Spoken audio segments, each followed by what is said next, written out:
예, 우리 국내 단기 선교팀들 다녀온 것을 이렇게 보여주는 것은 우리 화도교회라는 이름을 걸고 가는 선교였기 때문에 그랬고, 또 이번에 국내 선교팀은 아까 우리 목사님 말씀처럼 이렇게 사실은 제가 좀 힘들고 피곤해서 한번 가봐야 되는데 그냥 쉬까 하다가 그 맞춘 티를 교회에 놓고 가는 바람에 제가 그거를 좀 갖다 줘야 될 책임감이 있어서 월요일 날 저도 가서 하루 이틀 동안 같이 좀 있었습니다. 했던데 참 아이들이 너무 그 젊은 친구들이 고생 많고, 또 거기 목사님이 아마 옳다구나 싶어서 그때까지 필요한 교회의 모든 것들을 다 좀 시켰어요. 그래서 여름 성경학교 페인트 칠, 뭐 축구 전도 하면서 정말 제가 볼 때도 그 땡볕에 힘들었는데 얼굴은 참 힘든 표정인데도 하나 불평 없이 열심히 잘 섬기는 모습을 보면서 참 뿌듯했고, 또 우리 목사님 늘 마치고 나면 우리 화도교회 감사한다는 얘기를 들으면 제 마음도 뿌듯하고 아무튼 그랬습니다.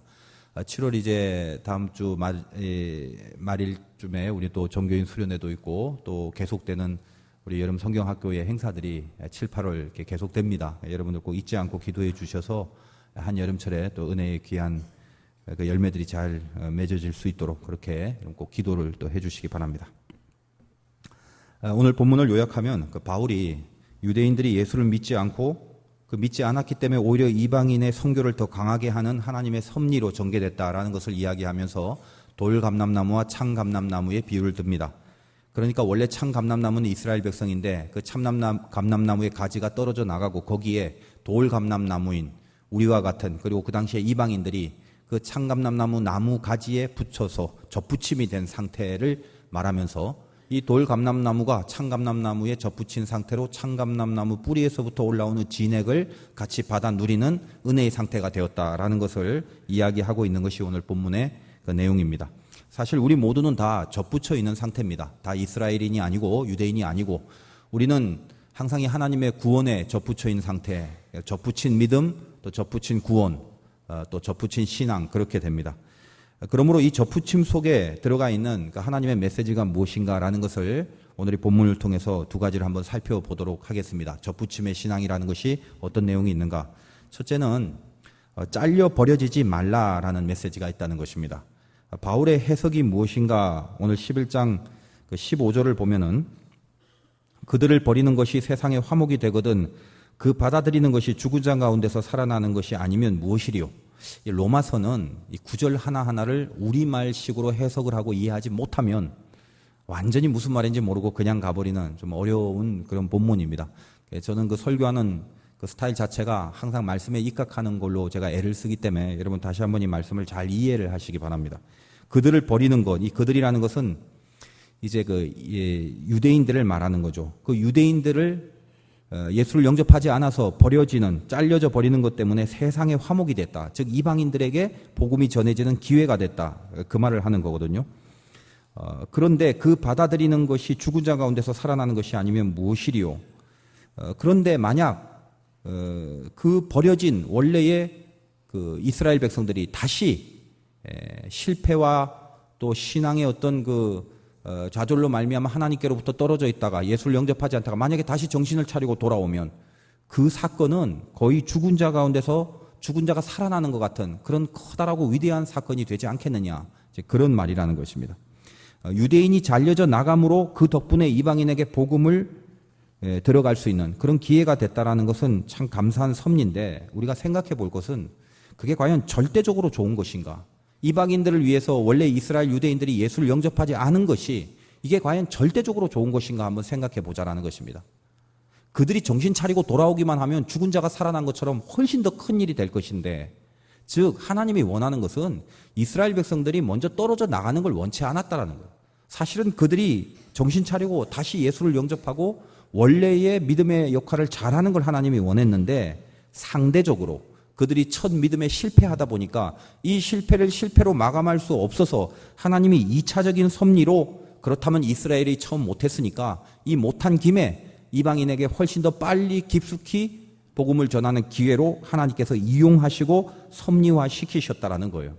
그러니까 우리가 생각해야 될 것이 뭐냐면, 유대인이 만약 예수를 처음에 안 믿었다는 건 이방인에게 좋은 기회가 됐습니다만 절대적으로 볼 때, 절대적인 차원에서 이건 좋은 게 아니라는 거예요.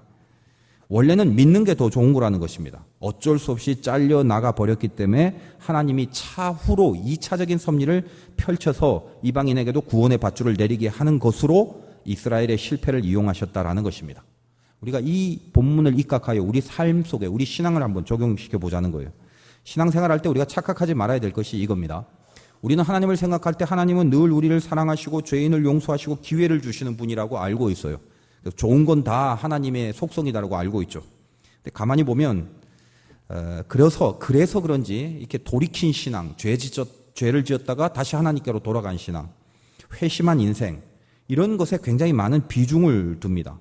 다시 말하면 일상에서 꾸준하게 신앙생활을 그냥 꾸적꾸적 잘하는 이런 존재 혹은 이런 모습보다는 한번 저 세상에서 마음대로 살고 막 죄 짓다가 회심해서 그래서 빈손 들고 십자가 붙잡은 그런 사람들에게 우리는 이상하게 훨씬 더 센 감동을 느낄 때가 많다라는 거예요. 그러니까 보통 이렇게 사람들 앞에서 신앙 고백을 하는 케이스들이 어떤 거냐면 평소에 이렇게 꾸준하게 뭐 잘은 못하더라도 기도하고 말씀 지키고 이렇게 신앙을 잘 지켜가고 있는 사람들, 이런 진짜배기 신자들은 어쩌면 그것이 참 위대한 건데도 그냥 조용히 드러나지 않고 묻혀버리고, 예를 들면 무슨 큰 죄를 짓고 감옥에서 한참 살다가 어떤 우연한 기회에 회심한 이런 사람들, 그런 사람들이 일반 앞에 나가서 자기 얘기를 하거나 간증을 하면 그런 이야기는 듣기 좋아하고, 뭐 세상에서 잘 나가고 세상적으로 돈 많고 명예의 권세가 있다가 뭐 무슨 일로 인하여 확 꺾여버리고 하나님께 돌아온 사람들, 그런 사람들 이야기를 훨씬 더 듣고 싶어 하는 경향이 있다는 것입니다. 뭐 잘못됐다는 게 아니라 우리가 명심해야 될 것은 뭐냐면 그런 사람들은 하나님이 훨씬 더 불쌍히 여기셨다라는 것이지, 그들의 신앙이 우리들보다 혹은 평소에 아무 일 없이 그냥 꾸준히 신앙생활 하는 사람보다 그들의 신앙이 훨씬 깊거나 센 것이 아니라는 걸 명심하고 있어야 된다는 것이에요. 우리는 그런 미담들을 듣기를 좋아해요. 그리고 그런 미담들을 들으면 역시 하나님도 저런 인생을 구하시는 그런 분이구나, 저런 인생인데도 하나님께서 긍휼을 베푸시는구나 하면서 하나님을 찬양하고 영광을 돌려야 되는데, 어떻게 돌아가냐면 저 사람 참 세다, 저 사람이 진짜 신앙이다, 그런 식으로 혹시 오해를 하거나 착각을 해서는 안 된다라는 것입니다. 누가복음 15장에 탕자 비유가 나오는데 주인공이 탕자 아니겠습니까? 그런데 이 탕자의 믿음이 첫째 아들의 믿음보다 낫다라고 착각하거나 오해하지 말라는 거예요. 탕자가 돌아오자 아버지의 마음이 기쁜 건 사실이었습니다. 그러나 아버지가 첫째 아들에게 이야기한 내용이 있어요. 그 내용은 이 둘째인 탕자는 꿈도 꾸지 못할 엄청난 든든한 하나님의 그 보장이며 또 축복이라는 것입니다. 뭐라고 얘기했냐면 첫째 아들한테는 얘야, 너는 항상 나와 함께 있으니 내 것이 다 네 것이로다. 이게 첫째 아들에게 내린 아버지의 말입니다. 잃어버린 양 비유도 있지 않습니까? 잃어버린 양 한 마리가 99마리보다 더 상태가 좋거나 더 귀하다고 생각하지 말라는 거예요. 저는 개인적으로 간증 집회 이런 거 뭐 은혜도 됩니다만 조금 위험한 점이 많아서 많이 좀 꺼려하는 경우가 있습니다. 물론 그 은혜의 사건을 통해서 감동이 있고 또 우리에게 충격이 있으니까 훨씬 이렇게 들을 때 귀가 쫑긋합니다만, 그 간증하는 그 사람을 위해서도 어쩌면 참 위험한 요소가 많은 게, 이런 분들은 가만히 보면요, 말은 항상 내가 큰 죄를 저질렀습니다, 내가 제일 부족합니다, 내가 제일 뭐 천하에 못된 사람, 말은 다 그렇게 해요. 근데 가만히 보면 결국 어떻게 좀 위험하게 빠질 수 있는 경향이 있냐 하면, 결국 이게 자기처럼 이 세상에서 마음껏 살다가 돌이켜진 어떤 사건 때문에 자기만이 진짜 신앙의 세계에 들어간 것 같이, 그래서 자기만이 하나님의 인정을 받는 그런 신앙의 모습인 양, 그런 착각을 스스로 할 수 있는 위험이 있다는 것입니다. 결국은 잃어버렸다 되찾은 그 한 마리의 양, 이 양이 제일 부족한 양인데 워낙 연약하다 보니까 목자가 어깨에 이렇게 메고 오죠. 어깨에 메고 돌아오는 바람에 무슨 생각을 하냐 하면 나머지 99마리 양을 바라보면서 자기가 연약해서 목자가 할 수 없어 어깨에 메는 것도 모르고, 마치 자기가 귀하고 목자가 자기를 제일 잘 인정하는 양, 그래서 목자가 나를 어부바하고 다닌다, 이런 생각을 하면서 99마리 양을 향하여 니네 똑바로 해라, 내지는 니네는 뭔가 좀 이상하지 않냐, 내가 진짜고 니네는 가짜 양들 아니냐, 이런 식의 혹시 마음을 갖고 비웃고 거린다면 그건 이제 이상한 거죠. 그러니까 목자 말을 잘 듣고 이제까지 길을 잘 가던 99마리의 양이 얼핏 보니까 그 한 마리 잃은 양이 더 나아 보이더라는 거예요. 그래서 나도 어디 뭐 절벽 같은 데 가서 떨어질 똥 말똥 하다가 그러다 목자가 쫓아와서 어깨에 메고 돌아오는 그런 한번 생각을 해볼까. 왠지 목자의 어깨에 매달리고 있다 보니까 훨씬 자기들보다 나아 보이고 세 보이고. 여러분 생각은 어떻습니까? 지금 내가 뜨뜻미지근한 신앙을 갖고 있는데 그걸 내가 잘 아는데 걔도 구적구적 99마리 양 속에 들어가 있긴 한데 에휴 이럴 바에 그냥 확 한번 빗나가서 마음대로 살다가 어디서 왕창 한번 뜨겁게 은혜 받아서 그때부터 이제 흔들림 없이 똑바로 살면 그러면 굉장히 영역 있는 신자의 삶을 살 것이 아닌가라고 혹시 그렇게 착각을 하고 있다면 빨리 깨달으셔야 된다는 것입니다. 99마리 양이 훨씬 센 양입니다. 그리고 둘째 탕자보다 첫째가 훨씬 센 신자라는 걸 명심하시기 바라요. 그러나 우리가 대중 앞에 일반적으로 드러나는 우리에게 충격을 주고 뭔가 큰 감동을 주는 것들은 다 저 세상부터 돌이킨 경험들이기 때문에 사실은 그것은 하나님의 긍휼하심과 불쌍하게 여기심을 찬양해야 될 내용이지 그 사람들이 남들보다 일반적인 사람보다 훨씬 더 하나님 앞에 깊은 신앙이나 센 신앙을 갖고 있다라고 오해를 해서는 안 된다는 것입니다. 그리고 그렇게 된 사람도 자기 자신을 스스로 착각하면 안 되는 거죠. 그러니까 대부분 그렇게 돌아온 사람들은 이상하게 남들을 좀 비판을 많이 하고 왠지 자기 신앙에 어떤 강력함이 있어서 내가 내 방법대로 받아들인 신앙만이 진짜라고 그렇게 어떤 색깔을 내보이는 경우가 굉장히 많습니다. 그러다가 결국 이제 많이 위험해지는 거죠. 우리가 필요한 게 뭐냐면요. 탕자가 되려고 하지 말고 첫째 아들이 되려고 노력해야 된다는 점이에요. 탕자가 위험한 이유가 제가 한번 생각해 봤는데 두 가지 정도가 위험해요. 일단은 타락한 경험이 있죠. 그래서 탕자가 돌아와서 만약에 다시 돈을 모으게 되고 체력이 회복이 되고 옛날에 그 절실했던 감정들이 점점 잊어버리면 한번 맛들인 세상이기 때문에 또 세상으로 나가는 유혹을 훨씬 더 세게 받게 되는 위험이 있다는 것과 또 그거보다 더 큰 위험은 뭐냐면 혹시 밖에 나가서 다시 가출하지 않는다 할지라도 아버지에게 마치 내가 형보다 훨씬 더 나은 아들이라는 착각으로 평생을 그렇게 교만하게 살 위험이 있다는 것입니다. 형을 훈계하면서 형 허랑방탕 한번 해봤어? 나처럼 돼지 먹는 쥐엄 열매 한번 먹어봤어? 나처럼 회개하고 아버지 품에 다시 안겨봤어? 아버지가 그때 나를 기다려주신 그 사랑 그런 거 한번 경험해봤어 형은? 그런 거 없었잖아. 그러면서 아주 이 평생을 아무튼 형보단 자기가 굉장히 나은 것처럼 그런 착각 속에 빠져 살 수 있는 위험이 있다는 거죠. 자기가 도대체 누군지 어디서부터 건져내지고 어디서부터 회복된 자식인지를 잊어버리고 살아가게 될 위험이 다분하다는 것입니다. 그래서 우리가 필요한 건 탕자가 목표가 아니에요. 탕자가 되려고 하면 안 되겠죠. 첫째 아들이 되려고 해야 된다는 것입니다. 첫째처럼 늘 그렇게 아버지의 말씀을 따라서 살아가는 이게 정말 센 거죠. 아버지가 이 탕자를 간절히 아이고 이놈의 자식 언제 들어오려나 어떻게 알거나 하고 노심초사하고 있을 때 첫 아들은 아버지의 말을 듣고 밭을 갈고 일을 하고 있었지 않습니까? 이 첫째 아들이 진짜라는 거예요 사실은. 그러니까 아버지의 마음도 마찬가지입니다.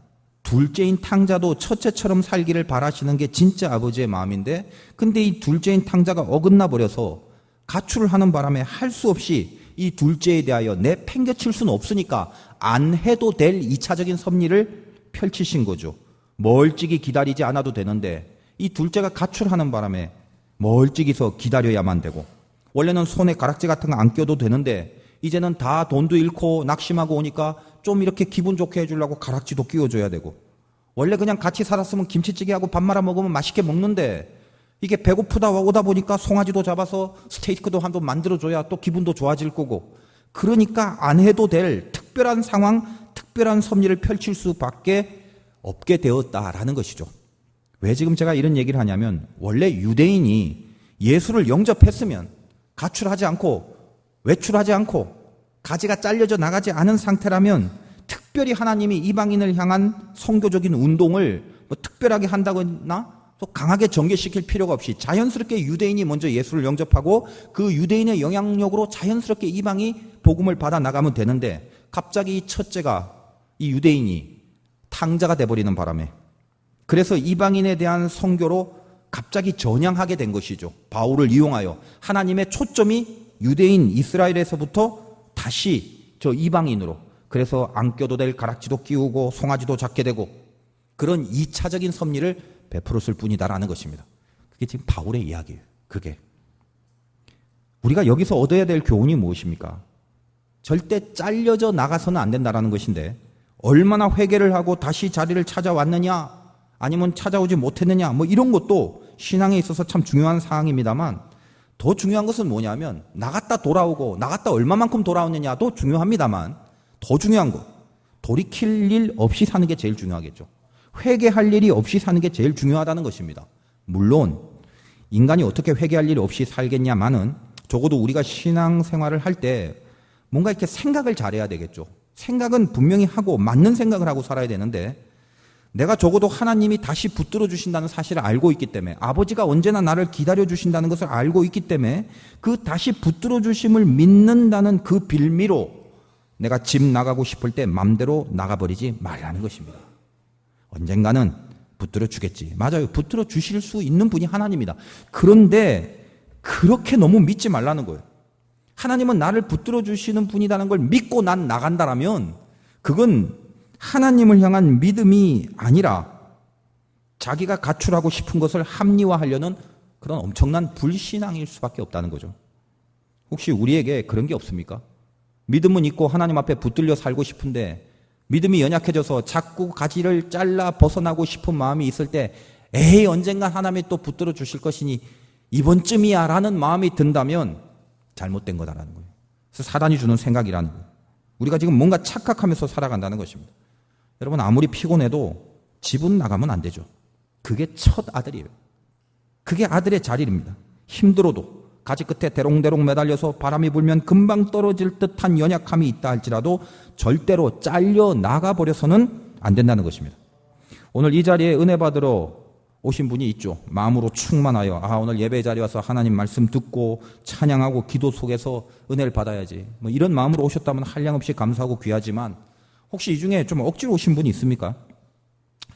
오늘만큼 정말 예배가 가기 싫었는데 바쁜데 또 할 일이 있는데 어디가 가야 될 일이 있는데 아무튼 어떻게 해서든지 간에 혹시 막 끌려 나오는 그런 마음으로 나오신 분이 혹시 있습니까? 아니면 초신자들 누가 자꾸 가자고 해서 어쩔 수 없이 그냥 온 분들 성경이 뭔지 로마서가 뭔지도 모르는데 그냥 와서 이 자리에 앉아있는 그런 분들 그런 사람 혹시 있습니까? 훨씬 더 큰 은혜가 있다라는 거예요. 그런 사람들이. 한번 생각을 해보십시오. 목사님이 설교를 하는데 그 설교가 안 들려요. 뭔 소리인지 듣기도 싫어요. 빨리 끝나고 가고 싶어요. 그런 사람이 있을지 모르겠습니다만 그런 마음을 갖고 있는데도 지금 이 자리에 앉아있다는 거. 이게 첫째 아들의 모습이라는 거예요. 이 자리만큼은 그냥 지키는 거예요. 물론 같은 값이면 은혜도 있고 믿음도 뜨거운 상태로 이 자리에 있는 게 제일 좋겠죠.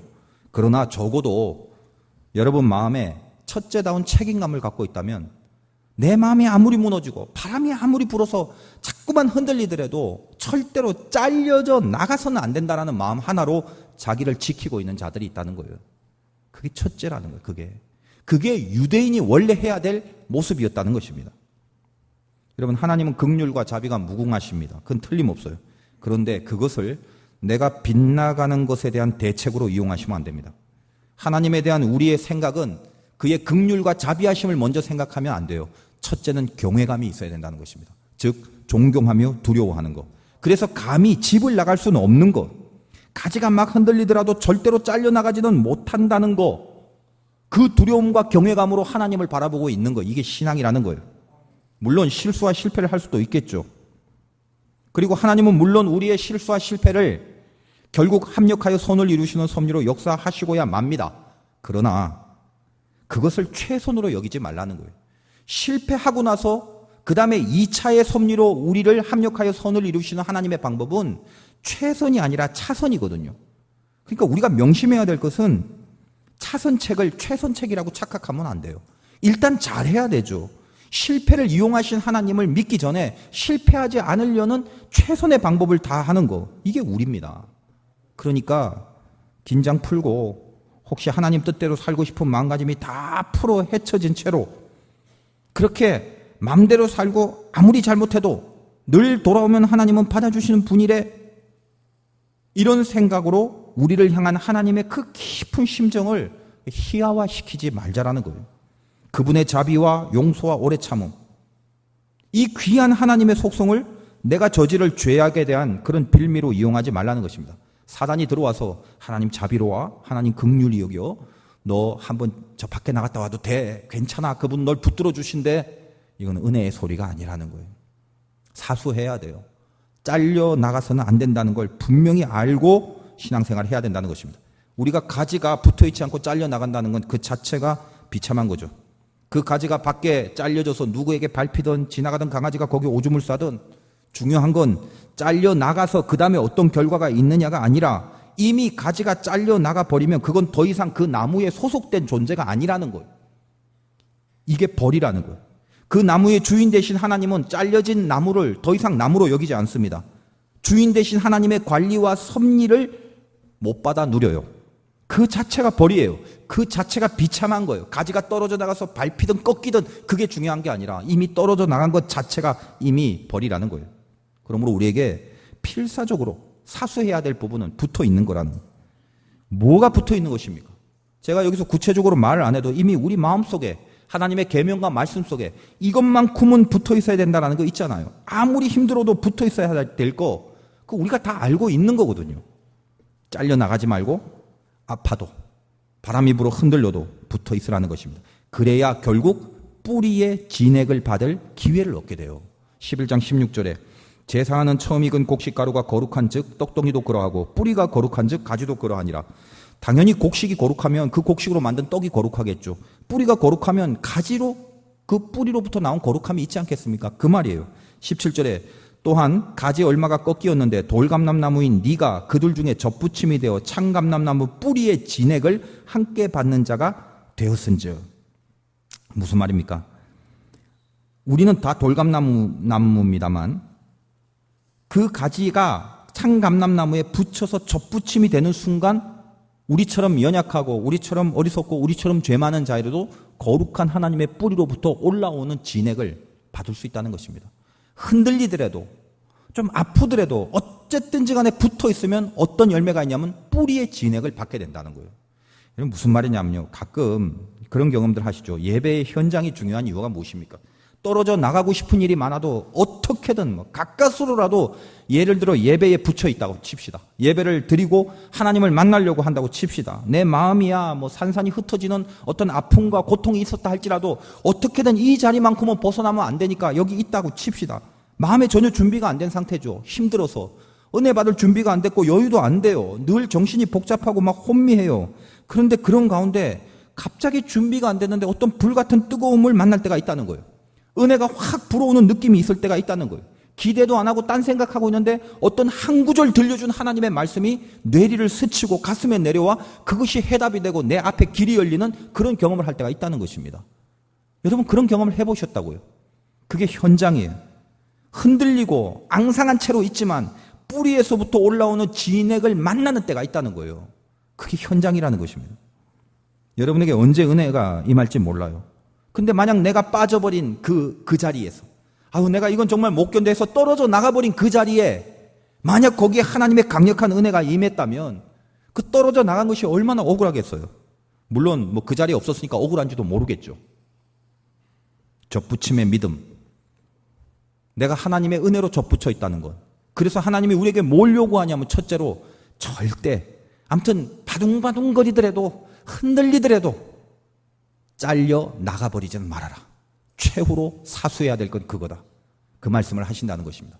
그리고 두 번째로 접붙임의 믿음은 낮은 마음으로 살아가라라는 메시지입니다. 사단이 우리에게 가지고 들어오는 가장 강력한 무기 교만이라고 그랬죠. 모든 죄의 배후에는 교만이 있습니다. 그래서 교만이라는 것은 우리가 평생토록 아무튼 싸워야 될 우리의 대적입니다. 근데 원래의 그 교만은 이 세상의 것과 좀 개념이 다른 거죠. 쉽게 말하면 세상의 자랑이라는 거는 좀 유치한 거 아닙니까? 나 너보다 돈 많다, 나 너보다 무슨 학벌 높다, 나 너보다 잘생겼다, 나 너보다 키 크다, 이런 거 웃어 넘어갈 만한 그런 자랑들이죠. 어떤 사회 윤리적인 차원과 교양 차원에서의 겸손 교만인데, 성경에서 말하는 교만이라는 건 그런 웃어 넘길 정도의 교만이 아니라 영적인 문제입니다. 뭐가 영적인 문제냐? 하나님과 내 생각이 그 가치가 동등하다고 여기는 거, 그게 교만이란 말이에요. 그러니까 내가 좋다고 느끼면 하나님이 아무리 나쁘다고 해도 내가 느끼는 것과 하나님의 느끼는 게 같은 가치이기 때문에 내가 좋아하는 걸 선택하면서 하나님을 제낄 수 있는 거죠. 그때가 교만이라는 거. 그러니까 여러분이 죄를 지을 때는 참 뻔해요. 이 죄를 모르고 짓는 경우가 아니라 신자들이 죄를 지을 때는 대부분 누구나 다 하나님의 자녀이기 때문에 하나님을 의식하고 하나님이 뭘 원하시는 것을 알게 돼요, 사실은. 그런데 결정적인 순간에 내가 교만해 버리니까 그 하나님의 말씀을 내 생각 앞에서 이렇게 내팽개칠 수 있는 의지가 생겨버리는 거예요. 그게 교만의 힘이에요. 아니, 내가 생각할 때 옳은 거, 내가 요거 하고 싶은데 왜 이걸 말리냐 이거요. 이것도 맞다라는 거죠. 하나님 생각이 뭔지 내가 느낌은 있는데 잠깐 좀 접읍시다. 왜냐하면 내가 지금은 더 좋으니까, 내 생각이 맞으니까, 내 마음대로 하고 싶으니까. 그러니까 하나님을 뒤로 이렇게 보내는 거죠. 그 안에 뭐가 들어갔을 때? 교만이 들어가면 100% 그렇게 된다는 거예요. 그래서 사단은 우리에게 그 교만을 주는 거예요. 네 생각이 하나님의 생각과 절대 뒤지지 않는다. 알죠, 우리는 하나님의 생각이 뭔지. 그리고 내가 틀렸다는 것도 사실은 알죠. 그런데 뭐예요? 교만이 들어와 버리면 까짓것 한번 이러는 거예요. 이까짓것 뭐 내가 더 원하는데 뭐 일단 한번 하고 보지 뭐 이거. 그게 우리를 하나님을 뒤로 빼돌리는 그런 죄로 가게 될 수밖에 없다는 것입니다. 그러니까 대부분 어때요? 죄인 줄 알면서 하죠. 늘 죄 지을 때마다 자기 의지가 발동돼서 하나님을 무시하게끔 만들죠. 창세기에 처음 등장하는 아담과 하와의 범죄는 이미 그 사실을 얘기하고 있지 않습니까? 선악과를 먹어라. 왜? 판단하는 것, 생각하는 것, 선악의 구별 다 똑같다, 하나님과. 그러니까 니네 거 세울 수 있고 니네 거 고집하고 된다. 니네 거 주장하고 니네 거 해버려라. 그렇게 늘 다가오는 거죠. 우리가 이것을 이기는 게 참 힘듭니다. 그러니까 평생을 싸워야 되고, 사단은 평생 이 교만이라는 무기를 들고 우리에게 다가와서 매일매일 우리에게 선악과를 먹으라고 유혹을 해요. 오늘도 내일도 계속 사단은 교만을 우리에게 집어넣고 선악과를 먹으라고 그렇게 달려든다는 것입니다. 그럼 이걸 어떻게 이겨야 되는가? 사실 이게 쉽지 않아요. 정말 쉽지 않습니다. 일단은 하나님을 두려워하는 마음을 마음속에 끝까지 지켜야 되거든요. 그래야 내가 교만하지 않고 하나님을 두려워해서, 처음 하나님의 긍휼과 자비를 믿기 전에 경외해야 된다고 그랬죠. 그분을 두려워하는 마음을 지켜야 되는데 그 마음을 지킨다는 게 또 쉽나? 교만이 들어오면 그 마음이 지켜지지 않잖아요. 내가 죄를 지어버리면 가지가 나무에서 잘려 나가는 것이고, 그리고 안 지으려고 그냥 붙어 있으려고 하면 너무 붙어 있기는 실력이 없고, 그럼 어떤 수로 우리가 이 나무에 꼭 접붙여서 잘려 나가지 않고 버팅기고 있을 수 있겠냐 이 말이죠. 그래서 우선 하나님이 모든 이 접붙임의 권세를 가지고 있다는 걸 일단 알고 들어가야 됩니다. 시작이 그렇습니다. 그러니 이 모든 붙이고 떼는 것에 대한 권세는 하나님께만 있으니 그 하나님을 먼저 두려워함으로 일단 시작해야 돼요. 그게 오늘 바울의 말인데 11장 21절. 하나님이 원가지들도 아끼지 아니하셨은즉 너도 아끼지 아니하시리라. 원래 유대인 창감람나무의 가지도 신통치 않아서 하나님이 잘라버렸단 말이에요. 그럼 니네 돌감람나무가 아무리 접붙인들 니네가 상태가 안 좋으면 내가 내버려 둘 것 같냐? 니네도 마찬가지로 내가 너희를 접붙여줬지만 상태 안 좋고 은혜 떨어지고 믿음 없으면 내가 잘라낸다. 그 말은 두려워하라는 거예요. 이 붙이고 떼는 권세가 하나님께 있으니까. 그리고 22절. 그러므로 하나님의 인자하심과 준엄하심을 보라. 넘어지는 자들에게는 준엄하심이 있으니 너희가 만일 하나님의 인자하심에 머물러 있으면 그 인자가 너희에게 있으리라. 그렇지 않으면 너도 찍히는 바 되리라. 하나님은 준엄하신 분이란 말이에요. 그래서 인자하시기도 하지만 준엄하시다. 만약 붙어 있지 않으면 찍히고 버려지는 것. 즉 하나님이 그 권세를 다 갖고 있다라는 거예요. 그리고 23절과 24절에 이렇게 표현합니다. 그들도 믿지 아니하는데 머무르지 아니하면 접붙임을 받으리니. 표현이 어렵죠. 믿지 아니하는데 머무르지 아니하면, 그들이란 말은 유대인들이에요. 그 떨어져 나간 유대인들이. 그들이 믿지 아니하는데 머무르지 아니하면, 부정을 다 빼면 쉽게 말하면 믿는데 머무르면 그 말이거든요. 그걸 강조하려고 믿지 아니하는데 머무르지 아니하면 이렇게 어렵게 쓴 겁니다. 즉 그 떨어져 나간 유대인들이라도 만약 혹시 다시 믿는데 머무르면 하나님이 그들을 다시 접붙여 준다는 거예요. 접붙임을 받으리니 이는 그들을 접붙이실 능력이 하나님께 있음이라. 아무리 떨어져 나가도 북치고 떼는 것은 하나님의 권세이기 때문에 유대인들이 정신 차리고 다시 오면 하나님이 붙여준다는 거예요. 24절. 네가 원 돌 감람나무에서 찍힘을 받고 본성을 거슬러 좋은 감람나무에 접붙임을 받았으니 원가지인 이 사람들이야 얼마나 더 자기 감람나무에 접붙이심을 받으리라. 이방인 너희들도 정신 차리고 믿음 갖고 붙게 되면 하나님이 돌 감람나무인데도 창감람나무에 붙여주시는데, 원래 창감람나무 가지가 떨어졌다가 정신 차리고 돌아온다면 하나님이 옳다구나 얼마나 얘들을 더 귀하게 받아주겠냐 이 말이에요. 결론은 뭐다? 붙이고 떼고 붙이든 떼든 모두 이게 하나님의 소관이라는 거예요. 그러면 이 하나님의 소강과 이 주권 앞에 우리가 두려워함을 가져야 되는데, 적어도 이렇게 붙이고 떼는 하나님의 주권은 적어도 뭔가 모종의 근거를 갖고 하고 있는 게 있다는 거예요. 하나님도 뭘 갖고 붙이고 떼는 근거를 삼느냐, 무슨 접착제를 사용하시느냐. 로마서가 하는 말은 믿음이라는 거예요. 믿음을 보고 붙이고 믿음을 보고 뗀다라는 말이거든요.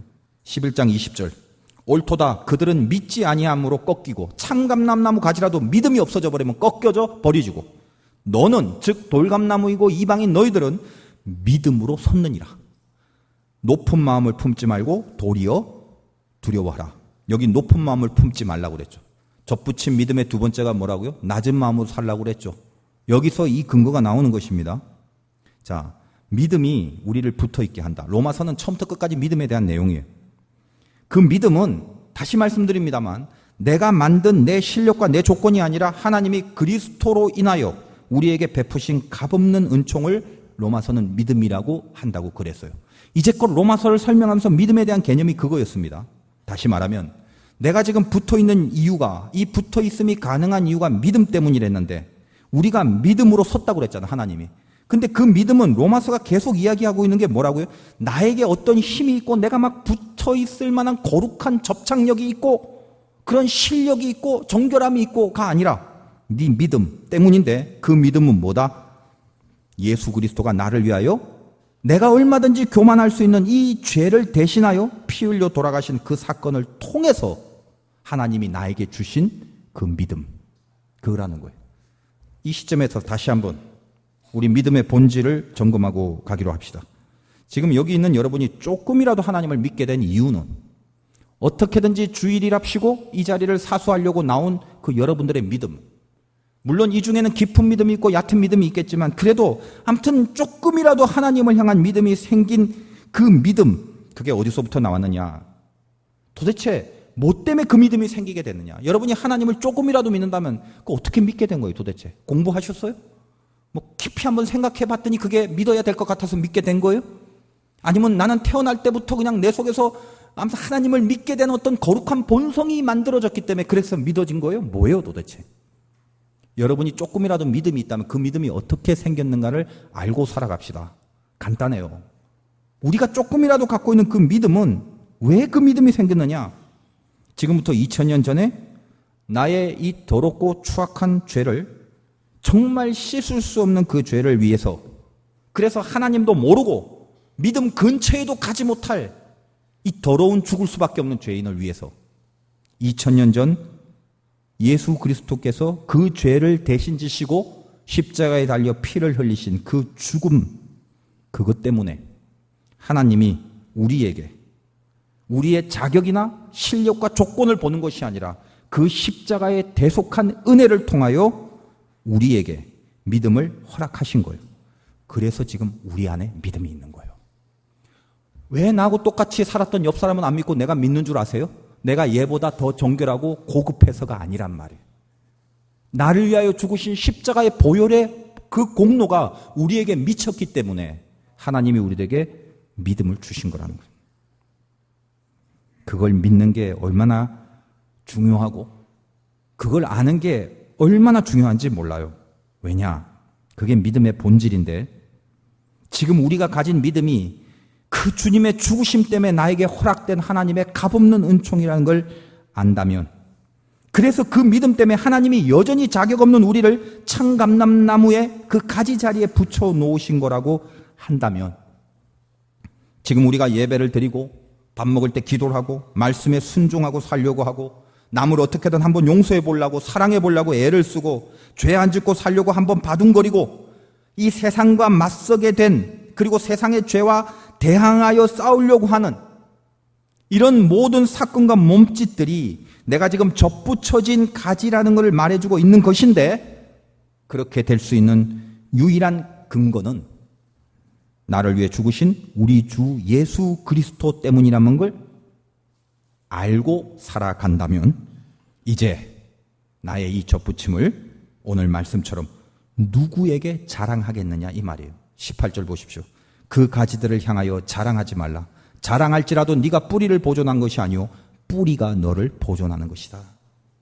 그러므로 우리가 평생 살아야 될 게 뭐예요? 이 접붙임의 신앙을 갖고 있는 사람들은 교만한 게 아니라 낮은 마음으로 살도록 요구받고 있다는 거예요.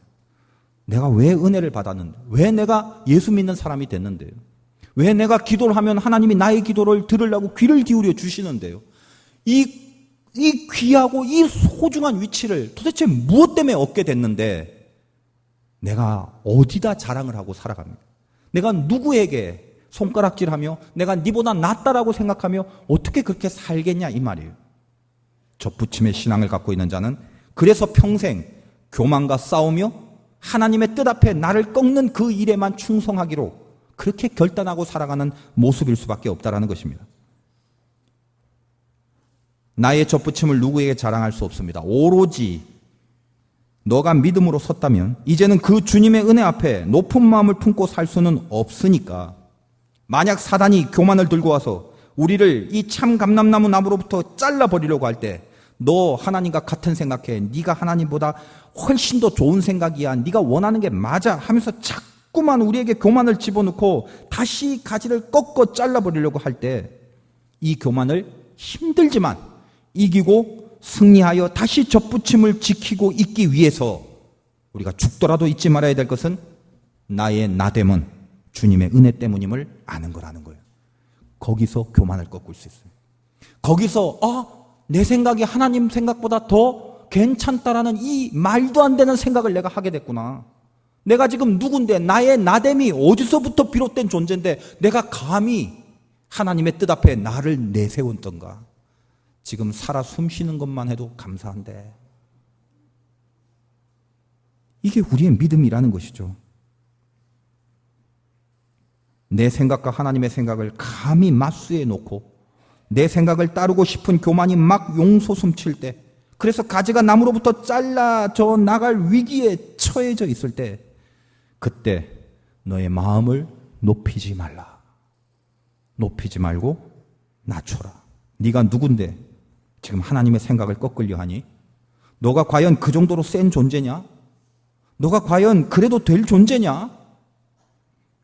잘려 버려져서 수없이 짓밟혀 죽어야 마땅할 그 돌감람나무인 네가 거룩한 뿌리에서부터 올라오는 진액을 함께 받는 자리에 있기까지 예수 그리스도가 나를 위하여 맞고 찔리시고 피 흘려 고통받은 그 죽음의 대가가 얼마나 큰 것이었는데, 너는 지금 너를 높여 하나님 자리에 맞다 그분의 뜻을 던져버리고 네 욕심과 네 욕망을 이루려고 하는 것이냐? 잘라 나가지 마라. 붙어 있어라. 너의 너됨은 주님 때문이다. 붙어 있어라. 높이지 말고 낮아져라. 그래서 네가 하나님보다 앞서게 될 때 네 마음속에 그 교만을 꺾을 수 있는 네 존재의 정체를 분명히 해라. 낮아져라. 지금 네가 이 자리에 있게 된 것이 누구의 은혜 때문이냐? 어찌 감히 높아져서 하나님의 뿌리를 벗어나 이 사단의 유혹에 넘어가 잘려 나가려는 조짐을 보이려고 하느냐 이 말이야. 여러분, 뭘 그렇게 바라십니까? 신앙생활이라는 거 정말 뭐가 믿음인지 뭐가 신앙인지 알고 하십니까? 여러분이 하나님을 믿는다는 건 의외로 굉장히 간단한 거죠. 가지 끝에 배가 열리든 감이 열리든, 배가 10개 열리든 감이 10개 열리든 그런 곳으로 우리 믿음의 정체를 증명하는 게 아닙니다. 가지가 나무에 붙어 있어요. 그래서 그 뿌리에서 진액을 함께 받아 누리기만 하면 그게 믿음이죠. 열매가 100개냐 1000개냐 아무것도 없냐, 그건 중요한 게 아닙니다.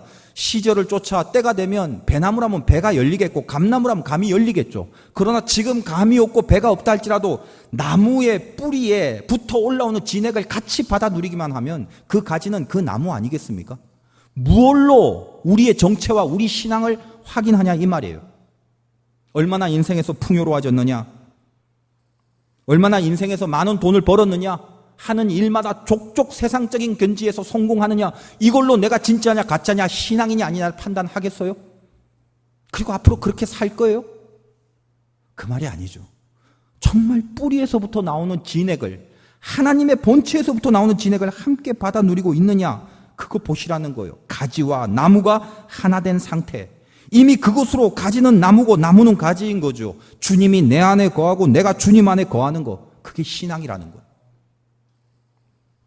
그깟 돈 좀 없다고 인생 비관하고 하나님 원망할 거예요? 그깟 몸 좀 아프다고 인생 낭만하며 하나님 앞에 불평하고 낙담하고 불신앙으로 살 거예요? 여러분이 예수를 믿고 그 믿음으로 바라는 게 도대체 무엇입니까? 무슨 보상을 도대체 바라고 예수를 믿으려고 하십니까? 무슨 대가와 무슨 보상을 바라고 주님 앞에 나와서 기도하고 예배 드리려 하십니까? 돈이에요? 성공하고 싶어서 그런 거예요? 이 세상에서 떵떵거릴 무슨 권세를 얻어야 직성이 풀릴 거예요? 내가 예수 믿고 있다는 것에 대한 증명을 자꾸 그런 식으로 하려고 할 겁니까? 신앙의 본질이 뭔지 알고 갑시다.